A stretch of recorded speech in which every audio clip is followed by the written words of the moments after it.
What is up, guys? Charles from Team COG coming with you guys with the updated Crusadia Guardragon deck profile. So I know you guys have been waiting. Life's been kind of rough, so I've just been getting hosed at work, having to work some uncrazy hours. I worked like 2 p.m. to 2 a.m., and I've been having to stay at the place that I work because I travel for my job. So it's just been kind of rough to get you guys content, considering I can't get to like regionals, or not, excuse me, regionals, locals or anything like that. And then all the videos I had planned that I was able to get kind of got scrapped because of the ban list, because in the video there was multiple cards that were used that were limited or banned, etc. So I was finally able to, I wasn't able to, the cards I pulled at Sneak, I didn't get the cards I needed, and then no one was willing to trade them, so then the videos had to wait a week after that. And then I went yesterday and got a box, and I did a giant box opening for you guys, but guys, like I said, my luck is so bad. I only pulled one secret. And you're almost guaranteed to get 2. And I didn't even pull a secret that I needed. I pulled the Dogwood and Sister Ghost. But yeah, that's just my luck. But so I'm going to bring you guys my updated Crusadia Guardragon deck profile. And yeah, let's just jump into it. Of course, guys, remember to check out our sponsors, Game Time Card and Collectibles. And we'll just go on up here. So, of course, guys, we're playing 3 Maximus or Crusadia Vast Sky. He's my favorite. Ever since I've done a Crusadia video, you guys know he's my favorite. But then after that, we play 3 Draco. So I guess now in this variant that I'm playing, it's not the Narla Azulthot variant, because in my personal opinion, I don't believe that build is as good as people make it out to be. Of course, you stop all the hand traps, but then again, like, a good player will drop the Effect Veiler, the Gnome Material on your Magius when then you summon the Narla.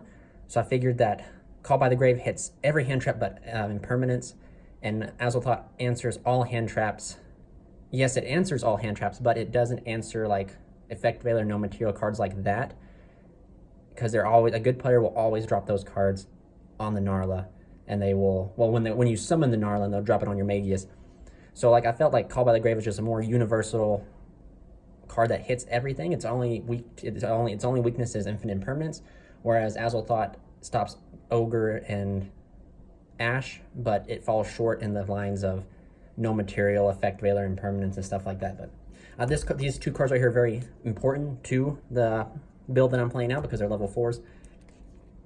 But moving on, we still play 3 Crusadia. Arborea, she's actually very important too because we cut the Destrudo package, and so now she's your way that we hard make our level 7 synchros, or level 7 synchro.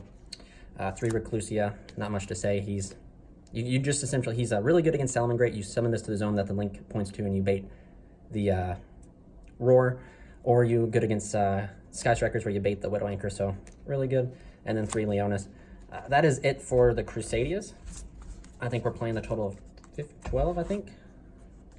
3, 6, 9, 12, 15, excuse me, 15 Crusadias. Not much I would change. I would never change the lineup, to be honest with you, because I enjoy the lineup so well. Yeah, maybe in a pure variant you could cut Reclusia down to 2, but this is not pure. This is Guardragon, and even though that the pure did get a boost with our homeboy here, Crusadia Astrum, I still think the Guardragon variant is superior in the form that if you put the 2 decks against each other, if the Guardragon goes first uninterrupted, there's no way that the Crusadia player will be able to, essentially, the pure player will be able to play through it, because like our best going first board is just, it's pretty much unbreakable. It's so good, unless they have spear mode, but you know. Anyway, moving on to the Guardragon variant, the Guardragon side, not the variant. Still playing the 3-1. These guys are also important because they're level 4. They allow you to make your pretty cool synchro plays. I still don't think you need to play more of this guy because this guy's a total brick in your hand. Now, of course, in the Azulthot play, you can play more of this guy because Azulthot and Narla, I do believe, are darks, but in this variant right here that we're playing now, this is the perfect ratio. Always remember, guys, that these guys, you can search. You can construct your chain links to make it to where they can't respond to your Saryuja, do certain things, so just remember that.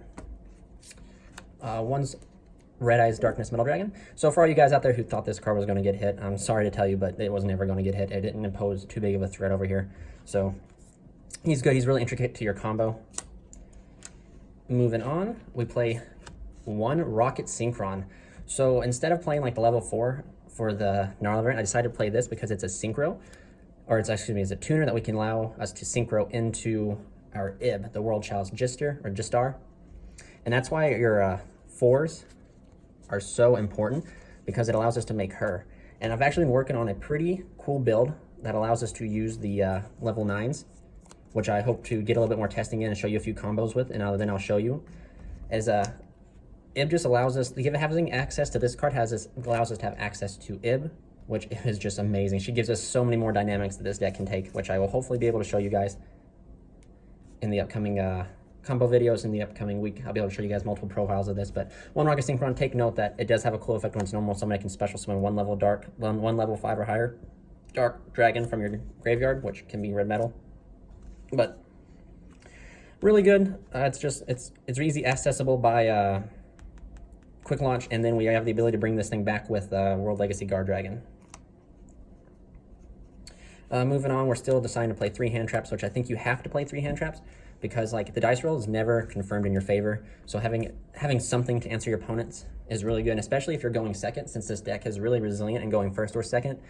You don't want something to stop your opponent, but you want something to slow them down so you can hit them one punch with Equal Max. But then again, this deck also doesn't rely on the one punch with Equal Max. We can put enough monsters on board to pretty much one punch without him now, but Equal Max is just a solid pressure card. He's just too good. But yep, 3 Ash. Moving on, we play the 1 Sea Turtle. Now, in the rank 9 variant over here, we don't play the Sea Turtle package because we end on True King of All Calamities, but I still think that the Gamecill is just far superior because True King of All Calamities stops monster effects but doesn't stop anything, but Gamecill stops everything. But it's just a cool aspect that I've been testing with, and I don't know which build I like the most yet. I'm still in the testing process of the rank 9 build. But Sea Turtle, Solemn Judgment, we are not World Chalice, so we don't need this card. This is just a win more card in a sense. We don't need this card to win. What do I mean by that? I mean like World Chalice, like maybe not now New World Chalice, because New World Chalice can now end on the rank 9 play and everything that we can do. But essentially before, World Chalice had to get to this card in order to win. They literally had, this was their win condition. We don't need this card. Without the Sea Turtle, we end on like 2 or 3 negates as is, so that's pretty busted. We don't need the Sea Turtle to win, but it's just pretty much a solidifying card that once we drop it or put it on the field, we can win. And also in like weaker game states where we can't get to our Guardragon engine and we're just able to get to a Skull Dread and this, we can pretty much just win with the Sea Turtle. So moving on. Now we're going to jump into our spells. I'm still playing 3 Call by the Grave. I still like Call by the Grave over the Azalthought package where you just play a bunch of extenders. Mostly because this card answers so much. It's offensive and defensive. It answers all the hand traps but infinite impermanence. And I do believe that no material coming up will be a very big problem for this deck.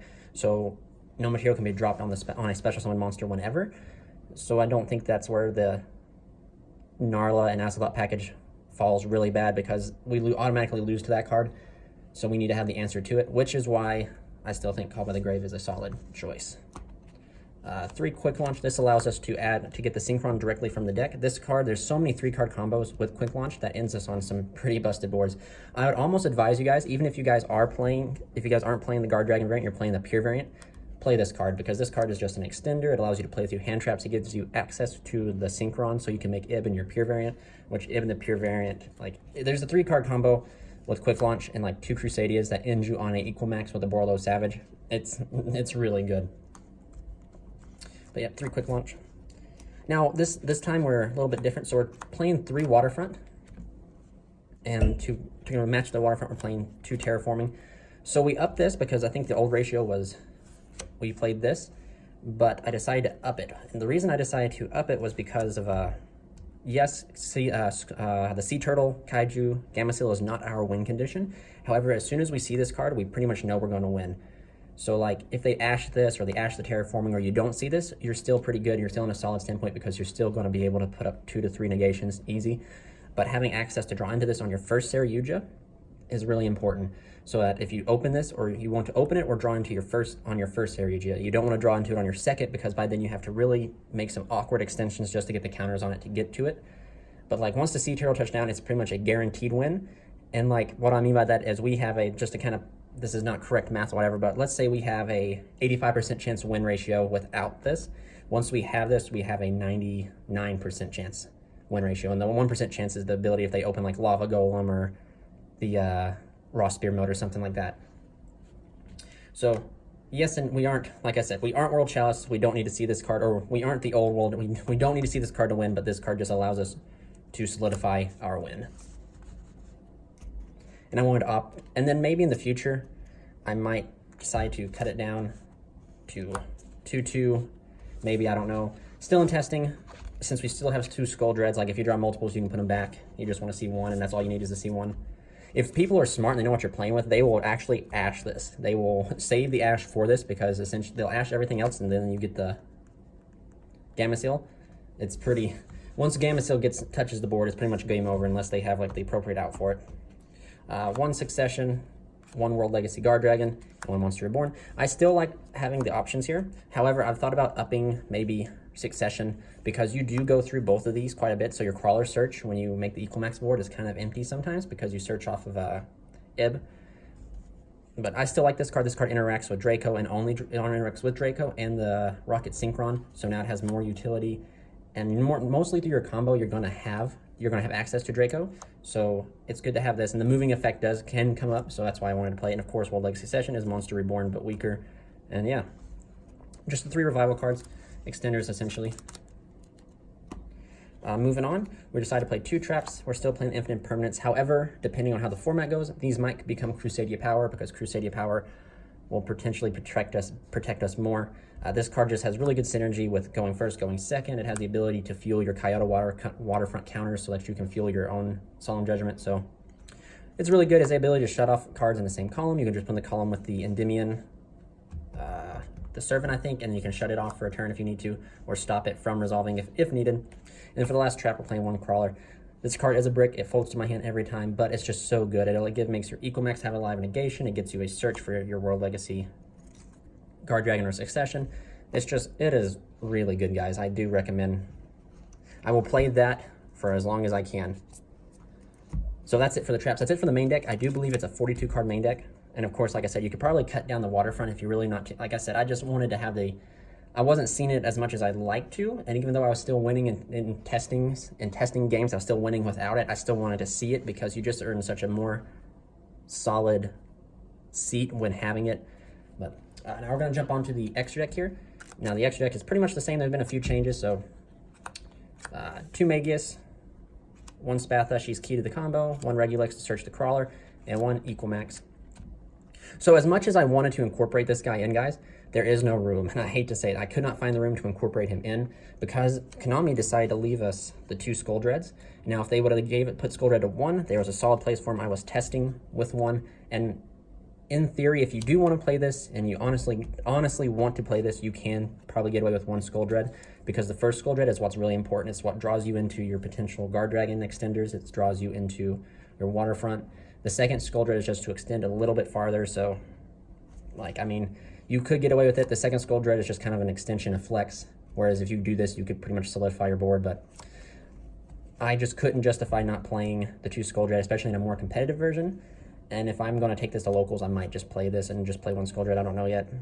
In testing, when I was predicting that Skull Dread would be put to 1, this card was an excellent substitute for the 1 Skull Dread, and it worked phenomenal. So if they ever do hit Skull Dread to 1, this guy is going in this. He's also busted in the pure variant, guys. He is very busted in the pure. But that's it for the Crusadias. Our typical 5, I think. So, yep. Moving on. For the Guardragon, Elippy, Pipsy, and Agripane. These 2 guys right here are probably going to be, if they they're going to be banned soon. They're just unfair. I mean, they're fair, but like they're just so good. Summons from the deck, summons from the extra deck for free. I mean, it would not surprise me if in the long run, eventually, that these guys do get hit in some way. But they're so good, so we're going to play them while we can. And then of course we have the Triple Burst. This guy's really good. Like, if everyone underestimates him, because he is just so easy. Like, if you don't draw into a Dragon Extender with your Saryuja, so you could just make him, and then like this guy is he's a form of negation during the damage calc, so he stops the Ray, which is really important. He's really good, I'm not gonna lie. And then he normally helps you go into this guy if you play this guy, because you can use the Skull Dread and him to go into Mech Knight Avramax. But he's really good. And then, of course, the card that should have been limited but wasn't, Saryuja Skull Dread at 2. I'm surprised they didn't hit this card, guys. Like, they should have limited this card, but they didn't. And like I said, for a long time, I was just testing 1-1, and you can still get away with that. You can get away playing 1-1, because this first Skull Dread is the really important Skull Dread. So like normally 9 times out of 10, if they answer this Skull Dread, you're not going to be able to make the second Skull Dread. So like this is the most important Skull Dread. It what allows us to make our Guardragon plays. It's what we want to draw the waterfront on, because if we draw the waterfront on the second one, we have to make really awkward extensions just to get counters on it. So you could in theory get away with playing 1/1, but I can't get over the fact that sometimes you need to have the second Saryuja to draw more and draw more into like your side deck if you're playing going second and all that stuff, etc. So 2 Skull Dread. Now on to the synchros. We'll go with the level 8s real quick. 1 Crystal Wing. The reason I'm playing Crystal Wing is because Crystal Wing hits hand traps. It stops the dangers and the thunders, so it's really good. 1 Borreload Savage. So a lot of people don't like this card, or a lot of people are not opting to play it, but I think you should while we have access to it, or while we can play it, because it's an Omni Negate for anything, anywhere, and it's busted. It puts a lot of pressure on the board. Also, speaking of pressure, I think Crusadia Equamax is one of the best pressure cards out there, because when people read this card or see this card pop down, they don't really pay attention to what it does, and then you're like, oh, by the way, it's like a 6,000 beat stick that can negate something face up on the field. That's a quick effect. It's pretty good. But Borreload Savage is really good. And then 1 FA Dawn Dragster over the Quantum Dragon. So the reason I decided to play this over the Quantum Dragon is because the Endymion, like Pendulum, Sky Strikers, like against, like, it was a good meta call for sure when I took it to the Denver Regionals, got my invite with it. But now, since we have Pendulums are kind of splashing back into the scene, I wanted a more solid negate. So like, I wanted to end my board with a more solid negate, where instead of ending on like 2 negates with the Quantum Dragon, I wanted to end on a solid 3 negates so I could have a better matchup in case I encounter the Pendulums. So, and then finally for the last synchro, we're playing 1 Ib, the World Chalice Justicar. She is awesome, guys. She's amazing. She just gives this deck so many dynamics, considering we can play the rank 9 package over here, which is really crazy. Like I said, ending on a Equamax with a crawler, or ending on an Equamax with this, and then a True King of All Calamities is really busted, guys. And that's just bare minimum of what you can do.